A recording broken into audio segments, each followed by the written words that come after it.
Hey y'all, it's April, which means it's time for another monthly box tutorial. This month we're going to be working on a cute spring bicycle sign that says enjoy the ride, and my favorite, a tabletop sign stand to hang it on, which you'll be able to use all year round. For those of you who are new, my name is Alyssa and I am the owner of Magnolia K Design, which is a one-stop shop for all your DIY craft kit needs. We sell project kits for you to paint and decorate your home with, which include tiered tray decorating bundles, door hangers, shelf signs, ornaments, and so much more. We also have a monthly subscription box, which is the project we're working on today. This is perfect for those who like a video tutorial to follow along with. To get started, we're going to work on the sign stand. The first thing you'll want to do is paint it or stain it, and then we'll assemble it later. I decided to paint mine white and add a little distressing at the end to give it a good aged look. To distress, I'm using a foam brush and some brown acrylic paint. Just get a small amount of paint on your brush, dab off the excess, and very lightly brush along the edges and corners where you want the distressing to show. Start by going super light.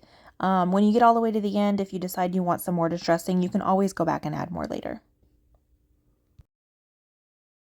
Once your paint is dry, we'll go ahead and assemble it. The easiest way to do this is to start your screws coming up through the bottom until they're poking out the top about 1/4 inch. Then grab your wood glue, which I've included in the kit, and add a small amount to the bottom of the long piece. I like to smooth out the glue with my fingers so it doesn't ooze out the sides. And then line up the screws with the pre-drilled holes in the bottom of the longer piece and just screw them in. It's that easy.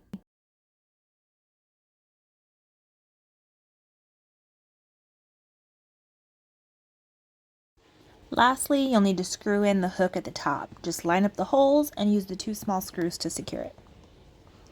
The next part we'll work on is the hanging sign. This part you guys can really get creative with. I chose to paint my entire sign, but I also think it would be super cute to Mod Podge some scrapbook paper to the back. Feel free to pick your own color palette to match your own home decor and really make this your own. That's the fun part. The colors I use for this project are all custom mixed, so I don't have names for them. However, if you really like the colors I used, they can all be made using the paint I sell on my website. I'll give you a quick rundown of the colors I used to mix them. Keep in mind, I didn't measure while I was mixing, so I can't give you an exact formula. I just started with a base color and then added other colors 1 drop at a time until I was happy with the result. But if you want to try to recreate what I did here, the blue color is made of mostly mountain with a small amount of green, white, and gray. The orange pink color is a base of sunrise with a tad of white, gray, and just the tiniest drop of rose. And lastly, the raspberry color is a base of rose with a bit of white and gray mixed in. I absolutely love mixing my own colors. If you do this at home, I do recommend getting little jars with lids to mix them in. That way, if you don't finish painting your whole project in one sitting, you can put the lids on and come back to it later without having to mix a new batch and try to color match what you've already done. I also recommend mixing more paint than you think you'll need for the same reason. It's hard to mix a second batch that matches exactly unless you're measuring and taking notes on the formula. For these smaller pieces, I love using paint sponges.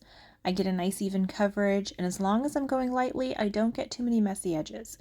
If you are picking up too much paint at once or pressing down too hard, paint can spill over the edges a little bit. If this happens, it's not a big deal. You can take a baby wipe or a damp paper towel and clean up the edges before it dries. So just a quick note here, I actually went back off camera and repainted this particular piece. Originally, I just painted it this custom sunrise color. However, this color looks much better when you paint a white base coat first. Another tip I have for you is when you have small, delicate pieces like these letters, get a piece of painter's tape, flip it upside down, and secure it to the table by folding the ends inward. Then you can set all your small pieces on the sticky side of the tape. That way they don't move while you paint.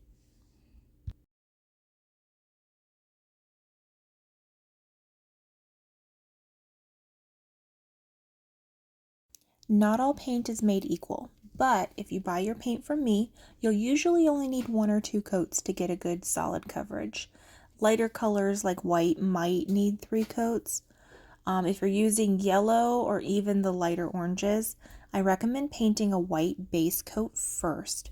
Your yellow or orange will come out looking much brighter without needing extra coats. And that's what I'm doing here to these flowers.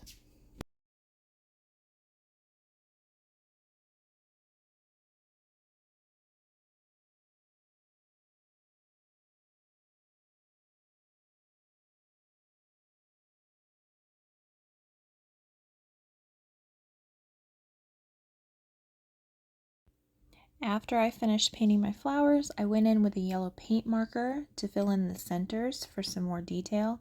In hindsight, I probably could have painted the stems with the paint markers too, instead of trying to use the corner of a sponge. It would have been a little bit easier.